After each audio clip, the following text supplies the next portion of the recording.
I'll never forget the sound that champagne flute made when it slipped from my fingers. The way it exploded against the stone patio, crystal shards catching the summer sun like diamonds. But that sound, that sharp crack of breaking glass, was nothing compared to the sound of my world shattering as I stood there watching my husband in that infinity pool with another woman's thighs locked around his waist. The DJ was spinning something loud, something that made the younger crowd scream and dance. People were everywhere laughing, drinking, living their best lives at what was supposed to be the party of the summer. But I heard everything. The splash when she tightened her grip on him, her high-pitched squeal, the way he leaned in close to whisper something that made her bite her bottom lip. His hands, those same hands that held mine when we said I do in front of 300 people, were gripping her like she was oxygen and he was drowning. And then he saw me.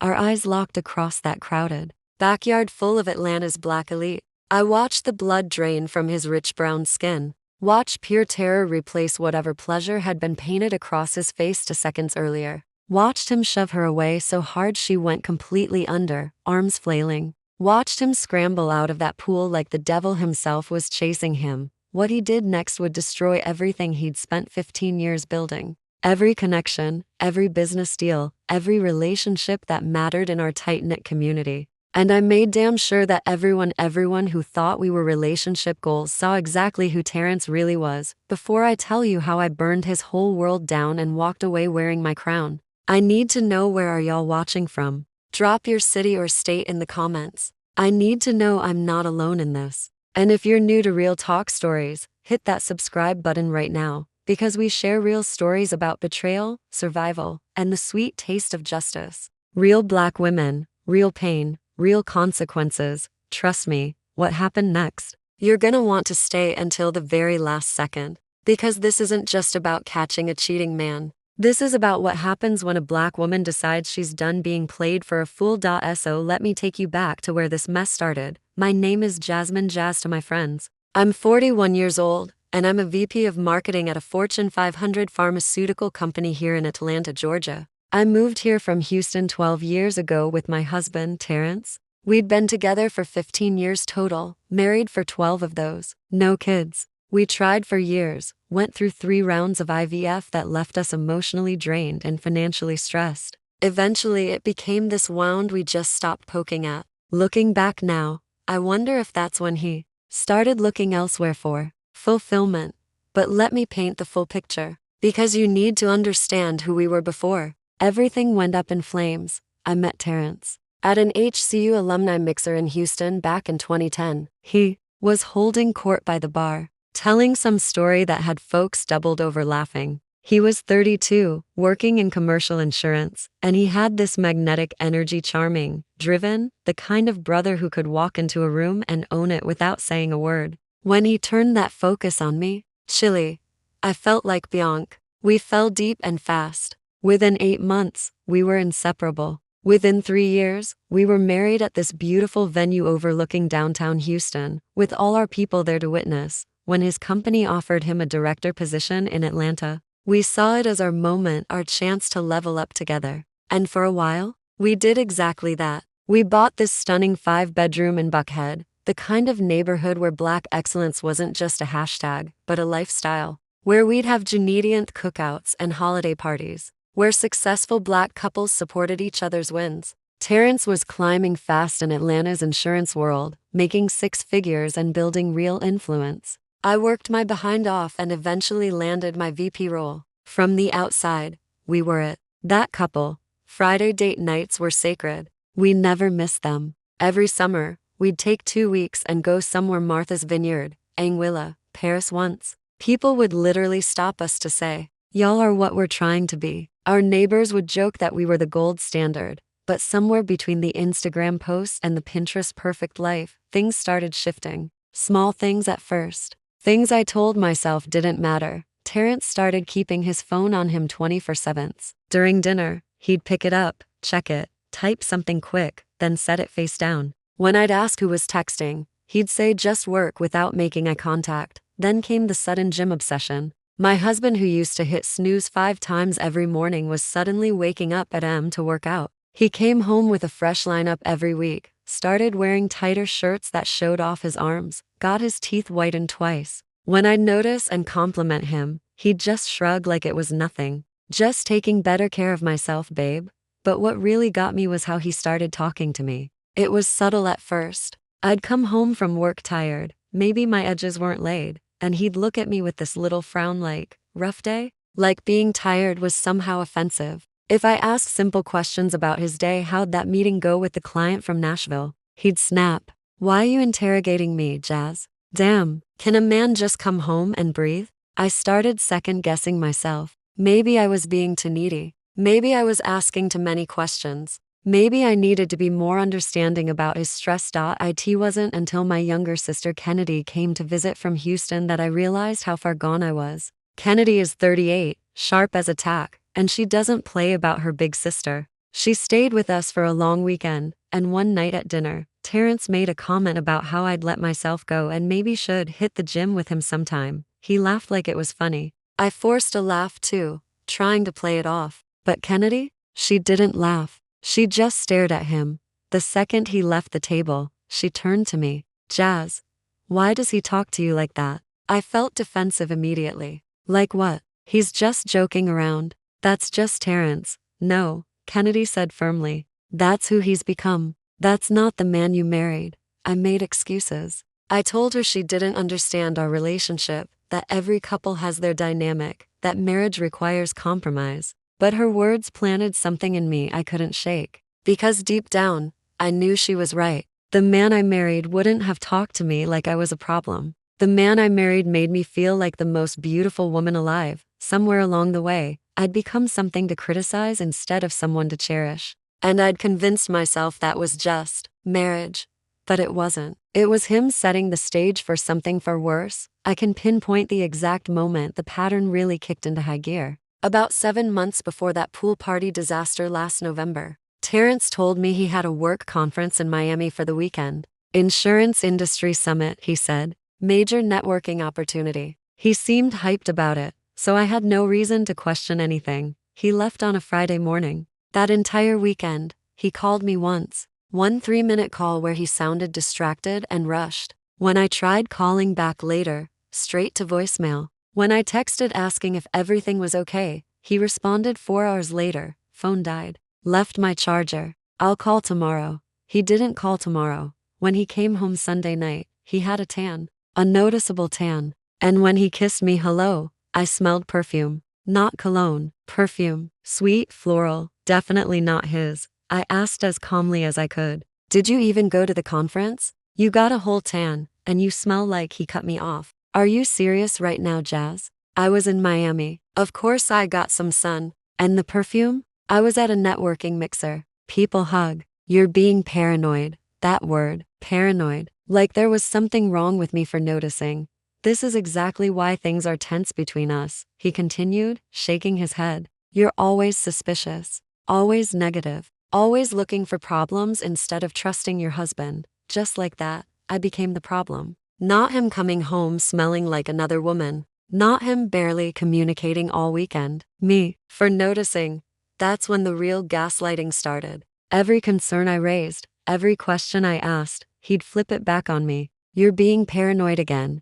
You're always starting drama. Why can't you just trust me? And here's the worst part, I started believing him. I started questioning my own gut, wondering if maybe I was being too suspicious, too insecure, too much. I felt guilty for not trusting my own husband. So I stopped asking questions. I threw myself into work, staying late at the office so I wouldn't have to face the tension at home. I stopped confiding in Kennedy because I was ashamed. Ashamed that my perfect marriage was crumbling. Ashamed that I couldn't hold my husband's attention. Ashamed that I was becoming the nagging wife I swore I'd never be. But Terrence had a pattern. And once I saw it, I couldn't unsee it. Every time I'd voice concern or doubt, he'd flip the script. A few days later, he'd come home with expensive gifts, Gucci bags, diamond earrings, always just because. He'd planned these elaborate date nights at the nicest restaurants in Buckhead, Bacchanalia, Staple House, places with waiting lists. Hold my hand across the table, tell me how much he loved me, and I'd feel crazy. How could I doubt a man who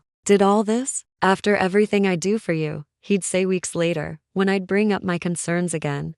This is how you treat me. With suspicion? The toll it took was physical. I lost 15 pounds in 2 months. Not from trying, from stress. I couldn't eat, couldn't sleep. I'd lie awake at a.m. while Terrence snored peacefully beside me, wondering what was wrong with me. Why couldn't I just be happy? Why couldn't I just trust him? My work performance started slipping. Missed deadlines, lost focus in meetings. I pulled back from friends because I was too embarrassed to admit my marriage was a lie. Then came the second incident. 3 months before the pool party, I was at book club. We met twice a month at different houses in the neighborhood. This particular evening, we were at Sharon's place, and I was in the kitchen refilling my wine when Valerie approached me. Valerie lived 4 houses down. Mid-40s, always sweet, always real. But that night, she looked uncomfortable. Jazz, she said quietly, checking to make sure no one else could hear. I don't know if I should say this, and maybe it's not my place, but I knew before she even finished. I just knew.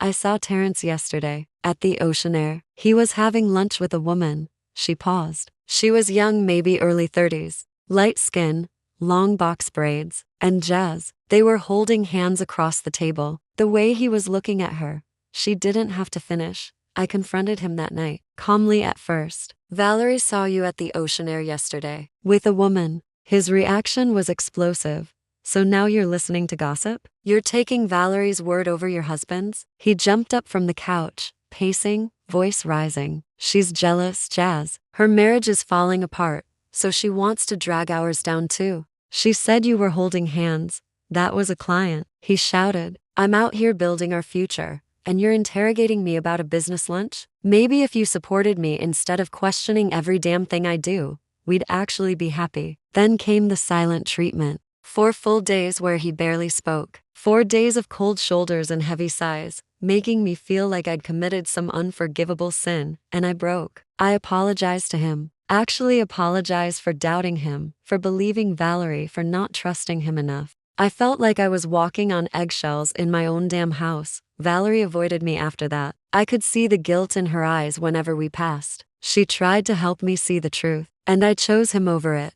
And Terrence? He became even more secretive, changed all his passwords, started taking his phone everywhere, even to the bathroom. If I walked into a room while he was texting, he'd immediately lock the screen, but I'd stopped asking questions, because asking questions made me the villain in our story. And I was so tired of being the villain. Memorial Day weekend rolled around. The Williams annual neighborhood cookout, the event everyone looked forward to all year. The unofficial kickoff to summer in our little slice of black excellence in Buckhead. The Williams lived 5 houses down, and they did it big. Pool party, live DJ, catered soul food from Busy Bee. Easily 60 people, neighbors, friends, colleagues from the various companies we all worked for. It was the kind of party where everyone showed out best summer fits, best small talk, trying to outdo each other with stories about vacations and home upgrades. Terrence insisted we go. We need to show up, he said that morning while getting dressed. Keep up appearances.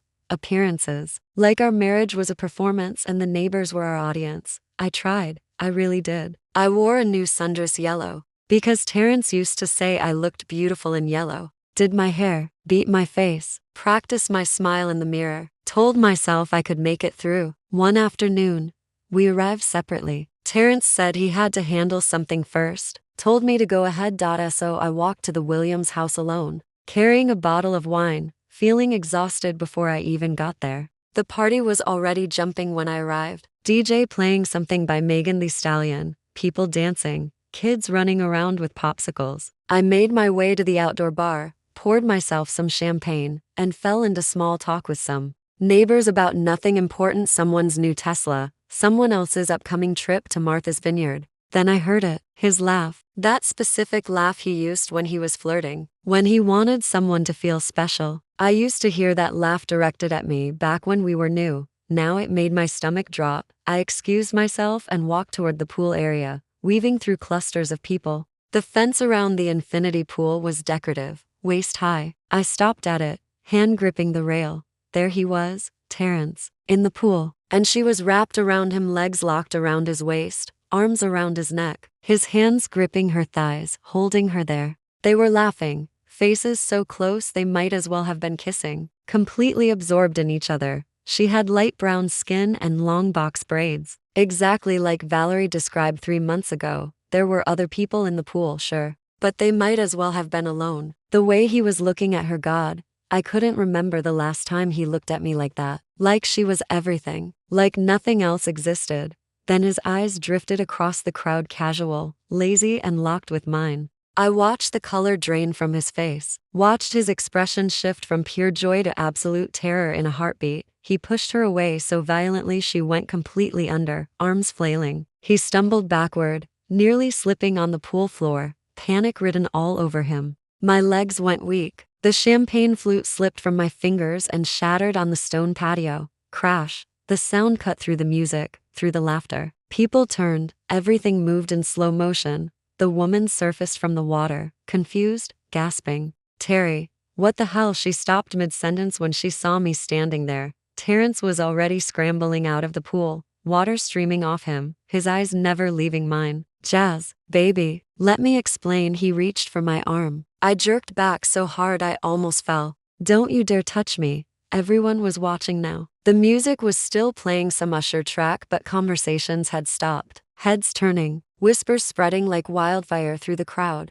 The woman was climbing out of the pool now, wrapping a towel around herself, her face a mixture of confusion and dawning realization. Not here, Terrence hissed, trying to keep his voice low, trying to salvage some shred of dignity. Jazz, please, not here.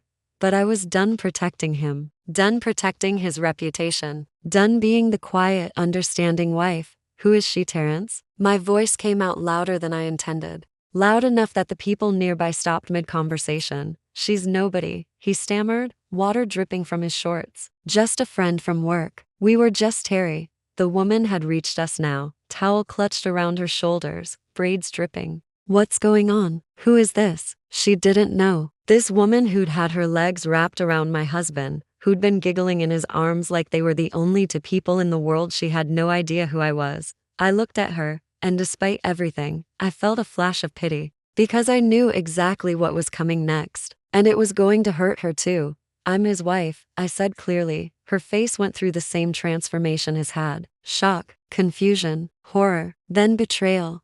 His wife? She turned to Terrence, and I watched her piece it together in real time. You told me you were divorced. You said the papers were finalized last year. You said my world tilted. Not just cheating, not just an affair. He told her we were divorced. He built an entire lie, an entire fake life. Then Kennedy was beside me. My sister. Thank God for my sister. She'd driven up from Houston that morning to spend the holiday weekend with us. Jazz. Oh, my God. Jazz, baby, please. Terrence was jogging toward me now, hands outstretched like he could somehow fix this. Let's go home. We can talk about this at home. Talk? I heard my voice crack. You want to talk? His mouth opened and closed. That same calculated look in his eyes. I could see him spinning, trying to figure out which lie would work, which version of the story would save him. And something inside me snapped. I wasn't going to be the humiliated wife who disappears quietly. I wasn't going to let him control the narrative, spin this into something where he's the victim. He lied to me, lied to her, humiliated me in front of everyone who mattered. He was going to pay, and everyone, every single person at this party was going to know exactly who Terrence really was. I left that party with Kennedy. Didn't say another word to Terrence. Didn't look back. Just walked straight out with my sister's arm locked through mine. I didn't go home. Couldn't. The thought of being in that house, in that bed, breathing the same air as him, I couldn't do it. We went to Kennedy's Hotel, a Westin in Buckhead, and I sat on the edge of her bed while my phone vibrated nonstop in my purse. Terrence, calling over and over and over. I ignored every single one. Then a DM came through on Instagram from an account I didn't recognize. I opened it. I'm so sorry. I had no idea. Please, can we talk? My name is Nia. It was her. Kennedy watched me read it. What are you gonna do? I looked up at my sister, and I felt something I hadn't felt in months. Clarity. Pure, crystalline clarity. I'm going to divorce him, I said. Good, Kennedy replied. But not before we destroy his reputation. Kennedy's eyebrows went up, but she didn't look surprised. She knew me well enough to know I wasn't the type to just walk away quietly. Not after this. See, Terrence had built his entire insurance career on being the family man, the man of integrity. His clients were wealthy black families, old money, new money, people who valued loyalty and trust. His business partner, Marcus, was deeply rooted in the church, the type who talked about faith and values in every conversation. Terrence had cultivated this image carefully: the devoted husband, the stand-up brother, the man you could trust with your family's financial future. That image was about to shatter, and I was going to be the one holding the sledgehammer. That night, Kennedy and I had what I now call our war council. We sat up until a.m., mapping out the plan. 1. Document everything. Gather financial records. I suspected he'd been spending our money on her and God knows who else, and I needed proof before he could hide it. 2. Connect with Nia, because she was hurt too. And hurt people talk. 3. Hire a private investigator. Find out what I didn't know yet. 4. Let Terrence think reconciliation was possible while I built my case. The next morning, I moved fast. I contacted a divorce attorney, Simone Harris, a sister who had a reputation for eating cheating husbands alive, and scheduled a consultation for Monday. I logged into our joint bank accounts and downloaded 5 years of statements. Before he could think to change the passwords, I started documenting everything: his schedule, his excuses, his lies, every suspicious thing he'd said or done over the past year. I wrote it down in a private document saved to the cloud. I created a separate email account just for evidence, and I moved $25,000 from our joint savings into a private account he didn't know existed. Money I'd need for legal fees, for starting over, for protecting myself. Then came the hardest part: going home. I walked through that front door Sunday evening, and Terrence was sitting on the couch looking like he hadn't slept in days. His eyes were red. He stood up when he saw me. "Jazz, baby, please, we need to talk. I need time," I said, my voice flat, emotionless. "Don't push me right now." And I walked past him into the guest bedroom and locked the door. Living in that house with him while planning my exit was absolute torture. He tried everything. Flowers showed up at my job, huge arrangements of roses and lilies that my assistant had to help me carry. He cooked dinner every night. My favorite meals: jerk chicken, macaroni and cheese from scratch, peach cobbler. He was attentive, sweet, romantic, the version of himself I fell in love with 15 years ago. But I was stone cold inside. I played along minimally, ate the dinners, said thank you for the flowers, let him think his charm was working. Every night, Kennedy would text me, "Stay strong, remember the plan," and I'd respond with a thumbs up because I couldn't risk writing anything more in case he somehow saw my phone. 1 week after the pool party, I met Nia. We chose a coffee shop on the other side of town, somewhere in East Atlanta, nowhere near Buckhead, where neither of us would run into anyone we knew. I got there first, ordered a coffee I didn't drink, waited. She walked in looking exactly like she had at the party. Long box braids, light brown skin, beautiful. But now she looked angry, hurt, embarrassed. She sat down across from me, and the first thing she said was, "I didn't know." "I swear on everything, I didn't know he was still married. Tell me everything," I said, and she did. They'd been seeing each other for 9 months. He told her we were separated, that divorce papers were already filed, that he was just waiting for everything to be finalized. He'd taken her on trips, weekend getaways to Savannah, Charleston, Miami. He introduced her to some of his friends, but never anyone from work, never Marcus, never anyone who mattered. She thought it was because he was being cautious during the divorce. She pulled out her phone and showed me everything: text messages where he called her baby, told her he loved her, made plans for their future together. Photos of them at restaurants, at hotels, on beaches. Receipts. Voicemails where his voice was soft and tender in a way I hadn't heard in years. "I want to help you take him down," she said, her jaw set. "Whatever you need, I'm in." And just like that, I had an ally. Nia had kept everything. Screenshots of conversations, receipts from dinners and hotels, voicemails saved in a folder on her phone. And when I looked through the receipts more carefully, I saw it. He'd used our joint credit card for their dates, booked hotels using our rewards points, been spending our money on her. While telling me we needed to be more careful with spending, she agreed to write a detailed statement. Everything he told her, everywhere they'd been, every lie he spun. She wanted justice as much as I did. 2 weeks into my planning, The private investigator I'd hired, a retired police detective named Raymond, came back with his report, and it was worse than I imagined. Nia wasn't the first. There had been at least 3 other affairs over the past 4 years. Different women, different lies, same exact pattern. The money trail was damning. Expensive gifts, hotel stays at the Ritz, the St. Regis, dinners at restaurants I'd never been to, Canoe, Atlas, places with 2 per person menus. The total? Over $60,000 of our joint money. Money we'd saved together. Money that was supposed to be for our future, for the kids we never had, for retirement. I sat in my car in a parking lot and read through that report twice, and I didn't cry. I didn't scream. I just felt cold, resolved. Terrence had made his choices. Now, he was going to live with the consequences. Marcus and his wife Diane had been checking in since the pool party. Little concerned texts, offers to talk, suggestions that maybe the 4 of us could have dinner together. Talk through things.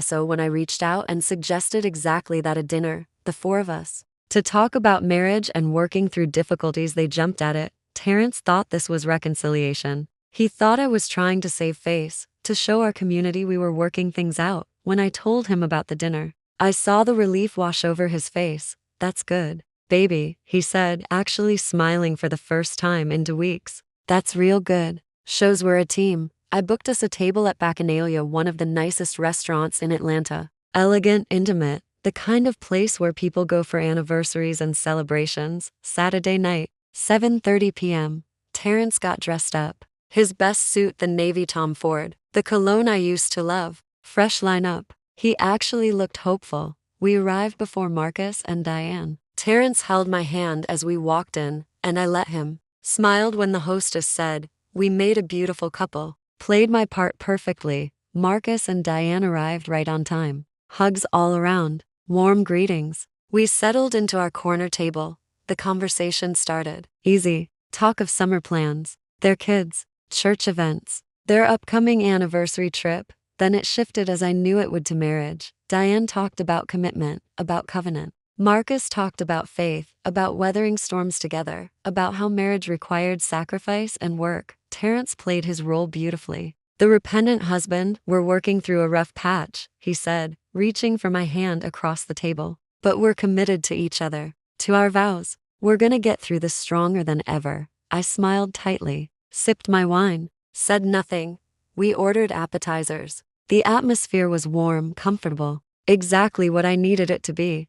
Then, mid-dinner, my phone buzzed on the table. I'd set it up perfectly. A timed alarm disguised as a text notification. I glanced at it, then looked up. "Excuse me," I said, setting down my fork. "I need to address something." I reached into my bag and pulled out my iPad. Terrence's face shifted. Confusion first, then the beginning of fear. "I told you I wanted this dinner so we could be honest," I said, my voice calm, steady. "So let's be honest. Completely honest." I looked at Marcus and Diane. "Y'all should know everything. About Nia, and Keisha, and Amber, and Simone." The color drained from Terrence's face. "Jazz, who are those women?" Diane asked, her voice uncertain. I turned the iPad toward them. "These are the women my husband has been having affairs with over the past 4 years. I swiped through the financial records first. "This is $60,000 of our joint money that he spent on them. Hotels, dinners, trips, gifts."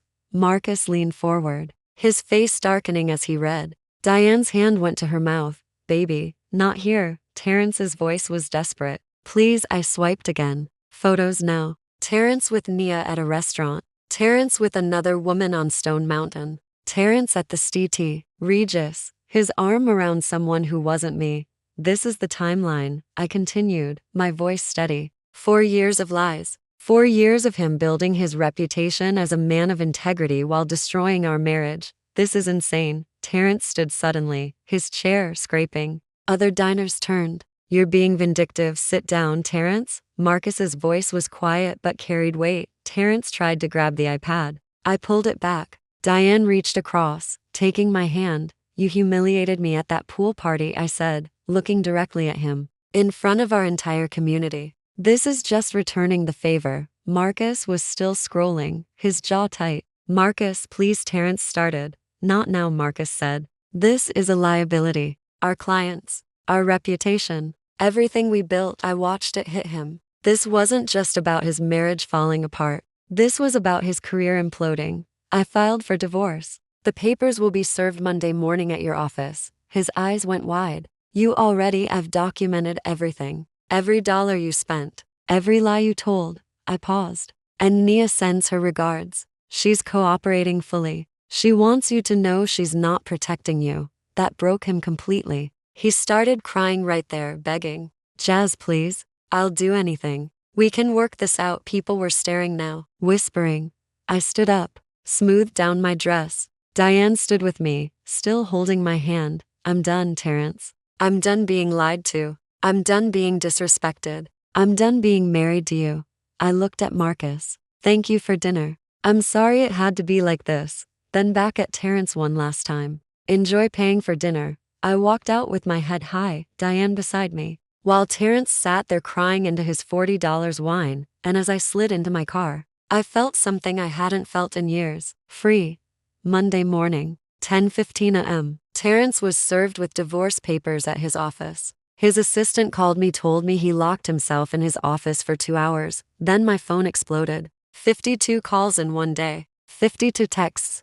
Please pick up. We need to talk. I love you. Jazz, please. I blocked his number after the 28th call. Tuesday, he showed up at my job. Security intercepted him at the elevators. I watched on the camera feed as he broke down crying while they escorted him out. He tried using mutual friends to reach me, but I'd already told them everything. Most responded with shock and support. A few went silent. Those were the ones who'd chosen his side. Thursday, his mother called. Jasmine, what you're doing to my son, you're destroying him. No, Mrs. Robinson, Terrence destroyed himself. I'm just making sure everyone knows the truth. You didn't have to humiliate him like this. He humiliated me first, I said calmly. At that pool party, every time he came home from being with another woman and climbed into bed with me. This is just consequences. She hung up. I never heard from her again, but the neighborhood rallied. Valerie messaged, I'm so sorry I didn't push harder.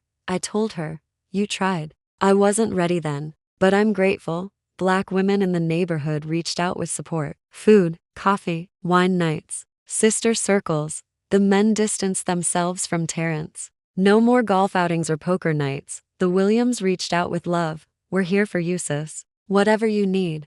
Not everyone was supportive. A few older couples thought I'd gone too far. You're airing dirty laundry. You're being vindictive. I cut them off without hesitation. Anyone who thought I should have suffered in silence didn't deserve space in my life. Terrence's world was crumbling. Marcus dissolved their partnership. 4 major clients left. Nia filed a civil suit. She'd loaned him $15,000 for divorce expenses. She wanted it back with interest. He moved into a 1-bedroom in Midtown. Both his sisters sided with me. Called, apologized, told me I deserved better. Kennedy stayed 3 weeks, making sure I ate, letting me cry, distracting me when needed. I joined a divorce support group. 9 other Black women. Started therapy twice a week. Slowly, I started sleeping through the night again. The settlement battle was brutal. His lawyer painted me as vindictive, unstable, a scorned woman, but my attorney was better. And the evidence was overwhelming. The judge was a Black woman in her 60s.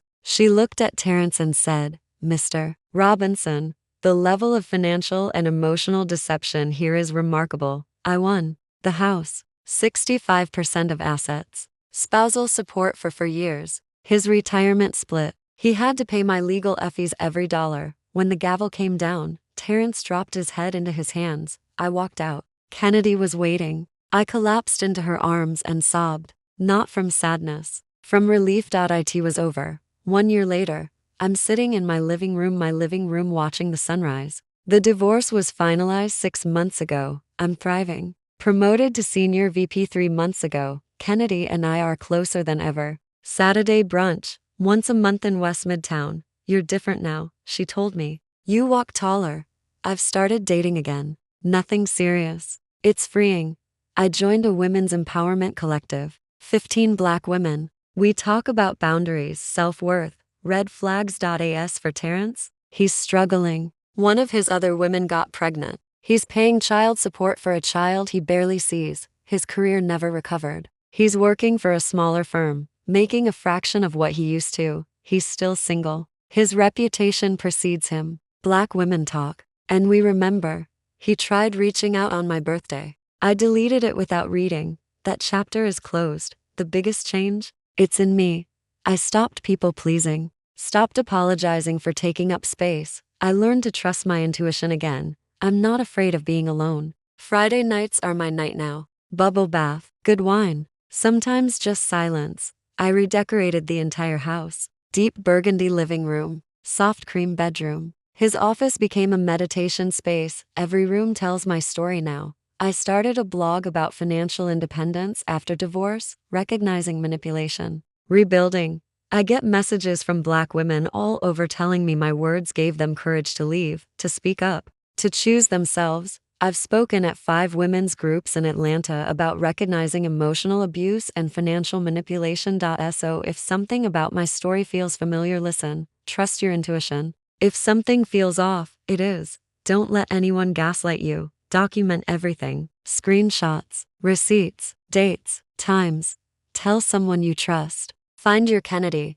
Have a financial exit plan. Open a separate account. Knowledge is power and money is freedom. Public humiliation requires public accountability. That's not revenge. That's justice. The best revenge? Living well. Building a life so fulfilling that your ex becomes nothing more than a cautionary tale. That's not revenge. That's resurrection.